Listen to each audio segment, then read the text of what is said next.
தூய்மை பணியாளர்கள் போராட்டம் நடத்தினாங்க. அந்த போராட்டத்துல வந்து எல்லாருமே போய் கலந்துக்கிட்டாங்க. யாரு? கஸ்தூரி கூட கலந்துக்கிட்டாங்க, சின்மயி கலந்துக்கிட்டாங்க, அப்புறம் மதுவந்தி கலந்துக்கிட்டாங்க. அந்த போராட்டத்தை, அந்த கோரிக்கை வந்து பெர்மனன்ட் பண்ணணும்னு சொல்லி, மலை அள்ளுற தொழில வந்து பெர்மனன்ட் பண்ணுங்கிறது இவங்க வந்து அதை வந்து நியாயம் போய் நிக்கிறாங்க. அவர்கள் வந்து ஆணவ படுகொலைகளை தடுத்து நிறுத்துறதுக்கு தனிச்சட்ட வேணுட்டு அங்க வந்து நிக்க மாட்டாங்க. ஏன்னா அது குலத்தொழில், அதை செய்கின்றான். ஏன் அந்த வேலை நீ செய்ய வேண்டியதானே? இடஒதுக்கீடு 69% இடஒதுக்கீடு இருக்கு. நீங்க வந்து 10% இடஒதுக்கீடு எக்கனாமிக்கல் வீக்கர் செக்ஷன் இருக்கு, இடபிள்யூஎஸ் இருக்கு. ஏன் அதெல்லாம் அதுல பொருத்த மாட்டீங்களா? ஏன் அந்த அவங்களுக்கு மட்டும்தான் கிடைக்கணுமா? இடபிள்யூஎஸ் உனக்கு வேணும், நீ அரிய வகை ஏழைகள் தானங்க நீங்க.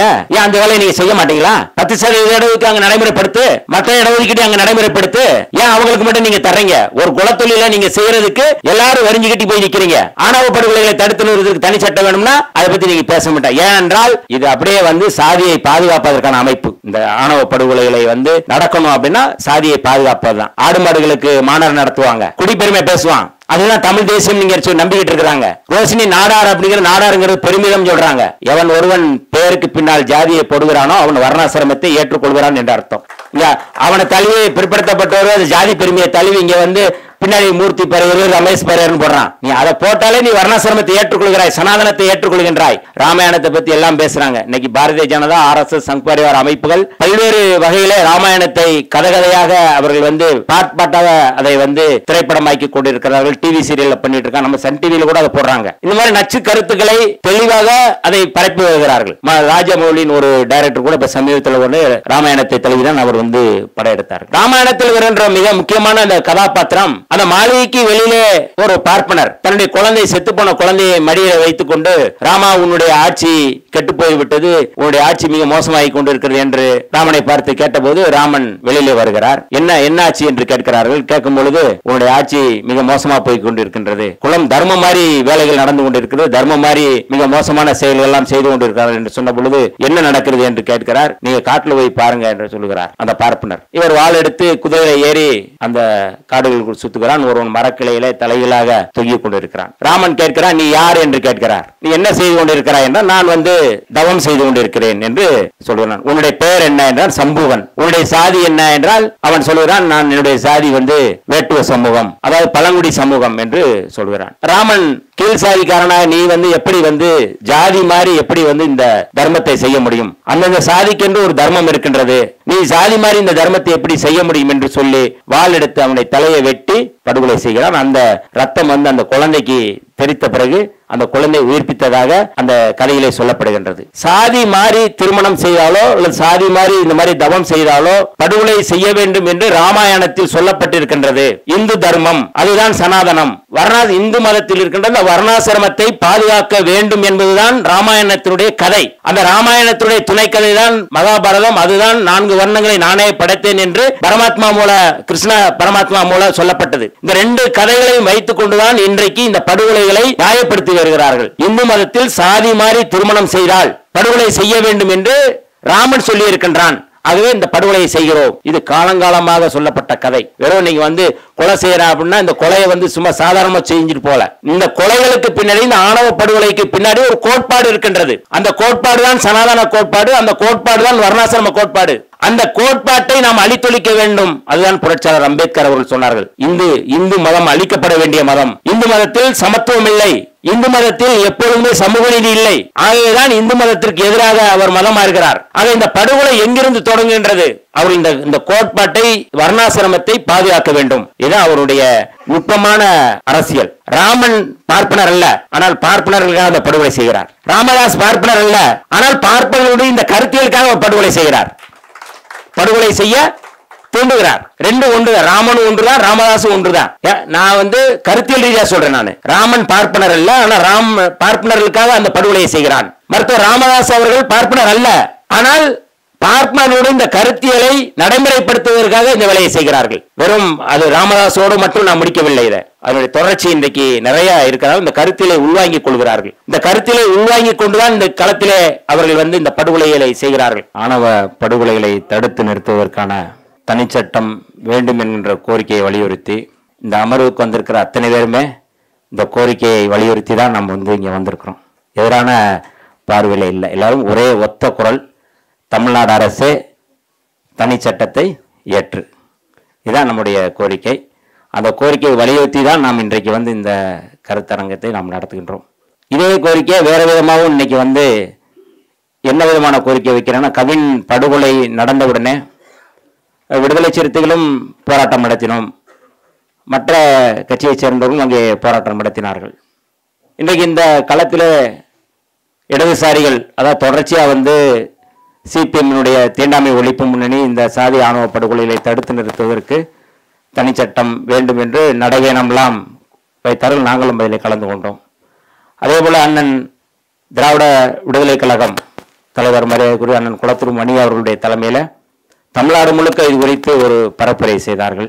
இன்னமும் கூடுதலாக எவிடன்ஸ் அமைப்பு வந்து சாதி மறுப்பு திருமணம் செய்ய விரும்புகிறவர்கள் அங்கே போனாங்கன்னா அந்த திருமணத்தை செய்து முடிச்சும் தர்றாங்க, அதுக்கான வாய்ப்பையும் தர்றாங்க. ஆனால் குளத்தூர் மணியனுடைய அலுவலகத்துக்கு போனாலும் அந்த வாய்ப்பு கிடைக்கிது. அதேபோல் மக்கள் மன்றம் அமைப்புக்கு போனாலும் அது கிடைக்கிது. ஆனால் நாங்கள் அந்த வேலையை செய்யலை.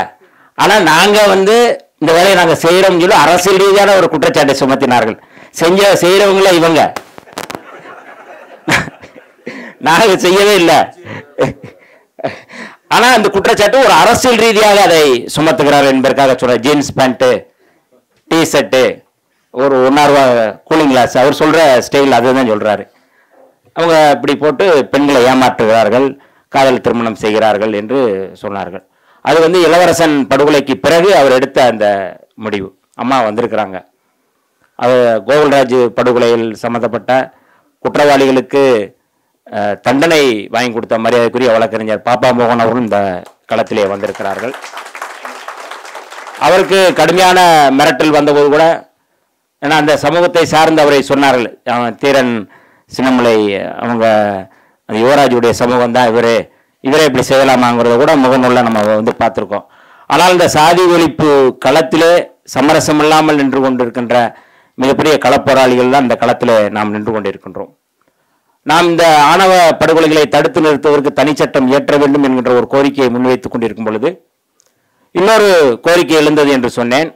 அது வந்து இந்த கவின் படுகொலையில் சம்பந்தப்பட்ட சுர்ஜித் சமூகம், கல்லர் சமூகம், ஆகவே மீண்டும் வந்து குற்றப்பரம்பரை சட்டத்தை மீண்டும் கொண்டு வர வேண்டும் என்கின்ற ஒரு கோரிக்கையை முன்வைத்தார்கள். அதற்காக ஊடகவியலாளர் சந்திப்பு, அதற்கான பரப்புரையும் செய்ய ஆரம்பித்தார்கள். இந்த குற்றப்பரம்பரை சட்டத்தை ஏன் கொண்டு வர வேண்டும் என்று அவர்கள் மீண்டும் கோரிக்கை வைக்கும் பொழுது, இந்த சமூகத்தை சேர்ந்தவர்கள் தான் இந்த படுகொலையில் நிறைய ஈடுபட்டு கொண்டிருக்கிறார்கள், இந்த குற்றத்தை தொடர்ந்து அவர்கள் தான் செய்கிறார்கள் அப்படிங்கிற ஒரு வாதத்தை முன்வைக்கிறார்கள். ஆனால் விடுதலை சிறுத்தைகள் அதை எப்படி பார்க்கிறோம் என்றால், இந்த குற்றப்பரம்பரை சட்டம் 1871 பிரிட்டிஷ் காலத்திலே பஞ்சாப் மாகாணத்திலே முதல் முறையாக இது நடைமுறைப்படுத்தப்பட்டது. அந்த சட்டத்தின் அடிப்படையில் மொத்தம் இந்தியா முழுக்க ஒரு 213 சாதிகள் ஒருங்கிணைக்கப்பட்டது. இந்த குற்றம் செய்கிறாங்க அப்படின்னு ஒரு சாதிகளை ஒருங்கிணைக்கிறாங்க.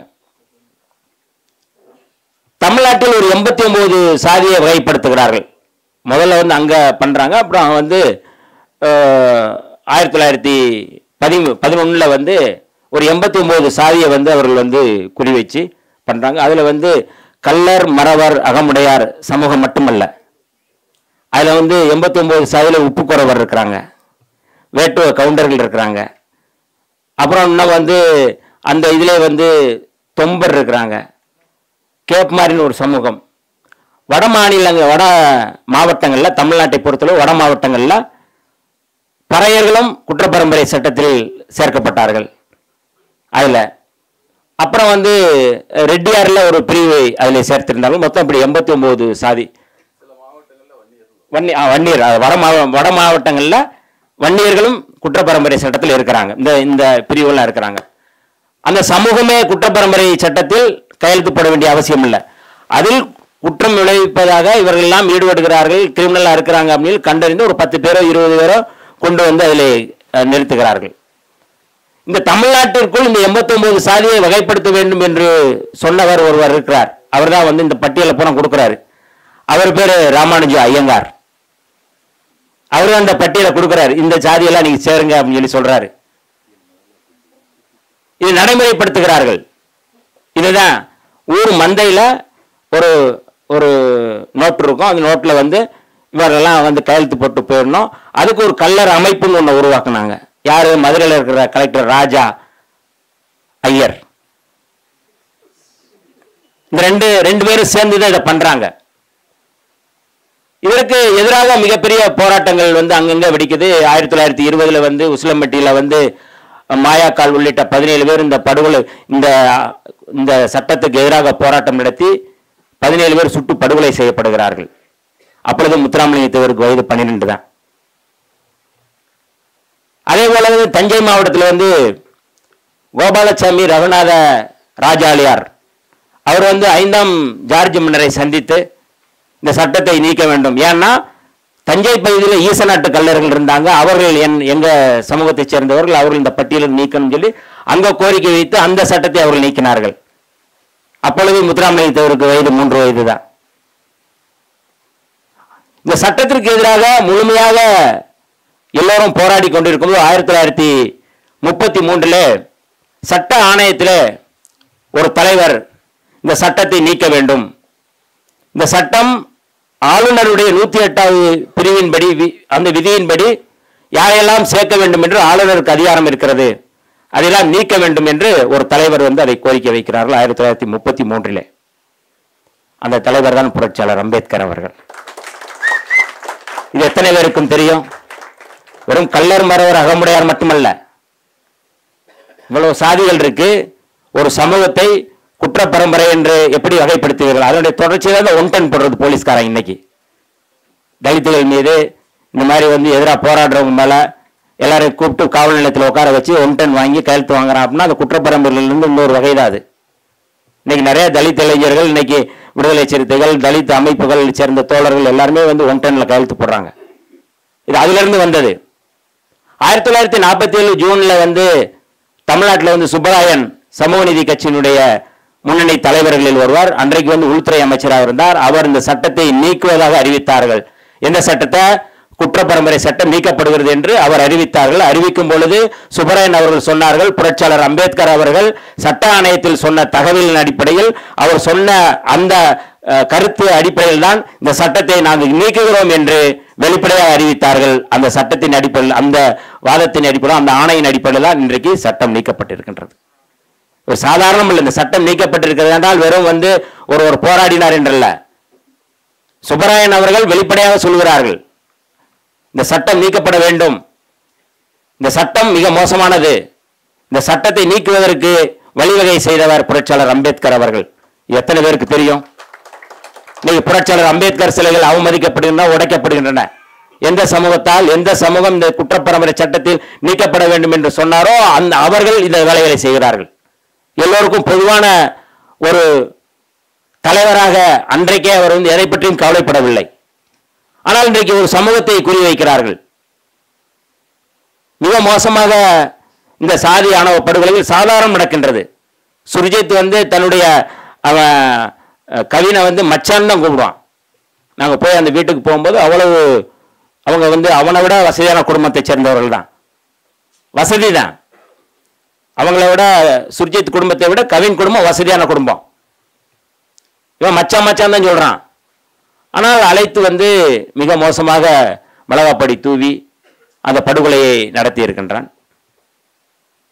இந்த படுகொலைக்கு பின்னாடி கூலிப்படை இருக்கிறது என்று சொன்னோம். இப்பொழுது ஒருவரை சமயத்திலே கைது செய்திருக்கிறார்கள், அதில் சம்பந்தப்பட்டவர்கள் என்று. இது வெறும் சாதி ரீதியாக பார்க்க வேண்டிய ஒரு கொடுங்குற்றமா? அதுதான் நம்ம வந்து இதுல பார்க்க வேண்டியது இருக்கின்றது. இந்த படுகொலை எங்கிருந்து தொடங்குகின்றது? வரலாற்று நெடுக நம்ம பார்க்கலாம். 18ஆம் நூற்றிலே முத்துப்பட்டன் என்கின்ற ஒருவன், அவன் பார்ப்பன சமூகத்தை சேர்ந்தவன். அவன் வந்து 6-7 சகோதரர்களோட பிறந்தான். இது ஒரு கதை தான். இன்னைக்கு வந்து சொரிமுத்து அய்யனார் கோயிலில் வந்து பாபநாசம் தாண்டி நீங்க போனீங்கன்னா அந்த சொரிமுத்து அய்யனார் கோயிலில் வந்து இந்த முத்துப்பட்டனுக்கு ஒரு இது வச்சிருக்கிறாங்க, சாமி மாதிரி கும்பிட்டு இருக்கிறாங்க. இன்னைக்கு நீங்க போறவங்க போய் பார்க்கலாம் அந்த கோயில்ல. அவன் ஒரு பார்ப்பன சமூகத்தை சேர்ந்தவன் தான். அவன் வரும்பொழுது பொம்மக்கா திம்மக்கா என்கின்ற 2 சகோதரிகளை பார்க்கணும். அவர்கள் சக்கிலியர் குடும்பத்தை சேர்ந்தவன். அந்த கதையிலே நான் வானமாமலை அவர்கள் இந்த கதையை சொல்லுகிறார். இவர் அதை விரும்புகிறான். விரும்பும் போது அவங்க குடும்பத்திலிருந்து அதை எதிர்ப்பு தெரிவிக்கிறார்கள். எப்படி நீங்கள் வந்து கல்யாணம் முடிப்பீங்க? ஆனால் மீறி அதை 2 பேரையும் திருமணம் செய்துவிட்டு அவன் குடும்பம் நடத்துகிறான். வழக்கம் போல நயவஞ்சகமாக முத்துப்பட்டன் வந்து படுகொலை செய்யப்படுகிறான். ஆனால் அந்த கதையிலே கொலை செய்பவர்கள் யார் என்றால் அருந்ததியர் குடும்பத்தைச் சேர்ந்த அவருடைய தந்தையை கொலை செய்ததாகத்தான் அதில் காட்டுகிறார்கள். ஆனால் அந்த கொலையை செய்ய தூண்டியது யார் அப்படின்னா அந்த பார்ப்பனர்கள் தான் பின்னாடி இருந்து அதை செய்கிறார்கள் என்று நாம் தெரிய வேண்டியிருக்கிறது. அதே போல மதுரை வீரன் கதையும் நாம் அப்படித்தான் பார்க்கின்றோம். மார்கை வாங்குகிறான். அவர் ஒரு அருந்ததியர் சமூகத்தைச் சேர்ந்தவர். ஒரு அரச குடும்பத்தை திருமணம் செய்தார் என்பதற்காக மார்கை வாங்கி ஒரு தண்டனை கொடுக்கிறார்கள். தோழர்களே, இந்த சம்பவம் அதற்கு முன்பு ராமாயணத்திலே வருகின்ற ஒரு கதை. புரட்சியாளர் அம்பேத்கர் அவர்கள் இந்து மதத்தின் புதிர்கள் என்கின்ற நூலில் அது குறித்து மிக தெளிவாக இன்னைக்கு வந்து ராமாயணத்தை பற்றி எல்லாம் பேசுறாங்க. இன்னைக்கு பாரதிய ஜனதா, RSS, சங் பரிவார் அமைப்புகள் பல்வேறு வகையிலே ராமாயணத்தை கதையாக அவர்கள் வந்து பாட்டாக அதை வந்து திரைப்படமாக்கி கொண்டிருக்கிறார்கள். டிவி சீரியல்ல பண்ணிட்டு இருக்காங்க. நம்ம சன் டிவியில கூட அதை போடுறாங்க. இந்த மாதிரி நச்சு கருத்துக்களை தெளிவாக அதை பரப்பி வருகிறார்கள். ராஜமௌலியின் ஒரு டைரக்டர் கூட இப்ப சமீபத்தில் ஒன்று ராமாயணத்தை தழுவிதான் அவர் வந்து படையெடுத்தார்கள். ராமாயணத்தில் வருகின்ற மிக முக்கியமான அந்த கதாபாத்திரம், அந்த மாளிகைக்கு வெளியிலே ஒரு பார்ப்பனர் தன்னுடைய குழந்தை, செத்துப்போன குழந்தையை மடியை வைத்துக் கொண்டு, ராமா உன்னுடைய ஆட்சி கெட்டு போய்விட்டது, உன்னுடைய ஆட்சி மிக மோசமாகி கொண்டிருக்கிறது என்று ராமனை பார்த்து கேட்டபோது ராமன் வெளியிலே வருகிறார். என்ன ஆட்சி என்று கேட்கிறார்கள். கேட்கும் பொழுது உன்னுடைய ஆட்சி மிக மோசமாக போய் கொண்டிருக்கின்றது, குலம் தர்மம் மாதிரி வேலைகள் நடந்து கொண்டிருக்கிறது, தர்மம் மாதிரி மிக மோசமான செயல்கள் எல்லாம் செய்து கொண்டிருக்கிறார்கள் என்று சொன்ன பொழுது என்ன நடக்கிறது என்று கேட்கிறார். நீங்க காட்டில் போய் பாருங்க என்று சொல்லுகிறார் அந்த பார்ப்பனர். இவர் வாள் எடுத்து குதிரையில ஏறி அந்த காடுகளுக்குள் சுத்துகிறான். ஒருவன் மரக்கிளையிலே தலைகளாக தொங்கிக் கொண்டிருக்கிறான். ராமன் கேட்கிறான், நீ யார் என்று கேட்கிறார். நீ என்ன செய்து கொண்டிருக்கிறாய் என்றால், நான் வந்து தவம் செய்து கொண்டிருக்கிறேன் என்று சொல்கிறான். உன்னுடைய பெயர் என்ன என்றால் சம்புவன். உன்னுடைய சாதி என்ன என்றால் அவன் சொல்கிறான், நான் என்னுடைய சாதி வந்து வேட்டுவ சமூகம், அதாவது பழங்குடி சமூகம் என்று சொல்கிறான். ராமன் கீழ் சாதிக்காரனாக நீ வந்து எப்படி வந்து ஜாதி மாதிரி எப்படி வந்து இந்த தர்மத்தை செய்ய முடியும்? அந்தந்த சாதிக்கென்று ஒரு தர்மம் இருக்கின்றது, நீ சாதி மாதிரி இந்த தர்மத்தை எப்படி செய்ய முடியும் என்று சொல்லி வாள் எடுத்து அவனை தலையை வெட்டி படுகொலை செய்கிறான். அந்த ரத்தம் வந்து அந்த குழந்தைக்கு தெரித்த பிறகு அந்த குழந்தை உயிர்ப்பித்ததாக அந்த கதையிலே சொல்லப்படுகின்றது. சாதி மாறி திருமணம் செய்தாலோ அல்லது சாதி மாறி இந்த மாதிரி தவம் செய்தாலோ படுகொலை செய்ய வேண்டும் என்று ராமாயணத்தில் சொல்லப்பட்டிருக்கின்றது. இந்து தர்மம் அதுதான் சனாதனம். இந்து மதத்தில் இருக்கின்ற அந்த வர்ணாசிரமத்தை பாதுகாக்க வேண்டும் என்பதுதான் ராமாயணத்தினுடைய கதை. அந்த ராமாயணத்தினுடைய துணை கதை தான் மகாபாரதம். அதுதான் 4 வர்ணங்களை நானே படைத்தேன் என்று பரமாத்மா மூல கிருஷ்ண பரமாத்மா மூல சொல்லப்பட்டது. இந்த 2 கதைகளையும் வைத்துக் கொண்டுதான் இன்றைக்கு இந்த படுகொலைகளை நியாயப்படுத்தி வருகிறார்கள். இந்து மதத்தில் சாதி மாறி திருமணம் செய்தால் படுகொலை செய்ய வேண்டும் என்று ராமன் சொல்லி இருக்கின்றான். ஆகவே இந்த படுகொலையை செய்கிறோம். இது காலங்காலமாக சொல்லப்பட்ட கதை. வெறும் நீங்க வந்து கொலை செய்யறா அப்படின்னா இந்த கொலையை வந்து சும்மா சாதாரணமா செஞ்சுட்டு போல. இந்த கொலைகளுக்கு பின்னாடி, இந்த ஆணவ படுகொலைக்கு பின்னாடி ஒரு கோட்பாடு இருக்கின்றது. அந்த கோட்பாடு தான் சனாதன கோட்பாடு. அந்த கோட்பாடு தான் வர்ணாசிரம கோட்பாடு. அந்த கோட்பாட்டை நாம் அழித்தொழிக்க வேண்டும். அதுதான் புரட்சியாளர் அம்பேத்கர் அவர்கள் சொன்னார்கள். இந்து மதம் அழிக்கப்பட வேண்டிய மதம். இந்து மதத்தில் சமத்துவம் இல்லை. இந்து மதத்தில் எப்பொழுதுமே சமூக நீதி இல்லை. ஆகவேதான் இந்து மதத்திற்கு எதிராக அவர் மதம் மாறுகிறார். ஆக இந்த படுகொலை எங்கிருந்து தொடங்குகின்றது? அவர் இந்த கோட்பாட்டை, வர்ணாசிரமத்தை பாதுகாக்க வேண்டும். இதுதான் அவருடைய நுட்பமான அரசியல். ராமன் பார்ப்பனர் அல்ல, ஆனால் பார்ப்பனர்களுக்காக அந்த படுகொலை செய்கிறார். ராமதாஸ் பார்ப்பனர் அல்ல, ஆனால் பார்ப்பனர்களுடைய இந்த கருத்தியலுக்காக அவர் படுகொலை செய்கிறார். படுகொலை செய்ய தூண்டுகிறார். 2 ஒன்றுதான். ராமனும் ஒன்றுதான், ராமதாசும் ஒன்றுதான். நான் வந்து கருத்தியல் ரீதியா சொல்றேன். நான் ராமன் பார்ப்பனர் அல்ல, ஆனா பார்ப்பனர்களுக்காக அந்த படுகொலையை செய்கிறான். மருத்துவர் ராமதாஸ் அவர்கள் பார்ப்பனர் அல்ல. ஆனால் பார்ப்பனரோடு இந்த கருத்தியலை நடைமுறைப்படுத்துவதற்காக இந்த வேலையை செய்கிறார்கள். வெறும் அது ராமதாஸோடு மட்டும் நான் முடிக்கவில்லை. இதை அதனுடைய தொடர்ச்சி இன்றைக்கு நிறைய இருக்கிறார்கள். இந்த கருத்தியலை உள்வாங்கிக் கொள்கிறார்கள். இந்த கருத்தியலை உள்வாங்கிக் கொண்டுதான் இந்த களத்திலே அவர்கள் இந்த படுகொலைகளை செய்கிறார்கள். ஆக இன்றைக்கு நடக்கின்ற இந்த போராட்டம் வெறுமனே நீங்க ஒரு அரசியலோடு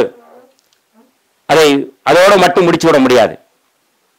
இந்த சாதி ஆணவ படுகொலைகளை தடுத்து நிறுத்துவதற்கான தனி சட்டம் இந்தியா முழுக்க வேண்டும். ஏன்னா தமிழ்நாட்டில் மட்டும் இந்த படுகொலை நடக்கல, இந்தியா முழுக்க இந்த படுகொலைகள் நடக்கின்றது.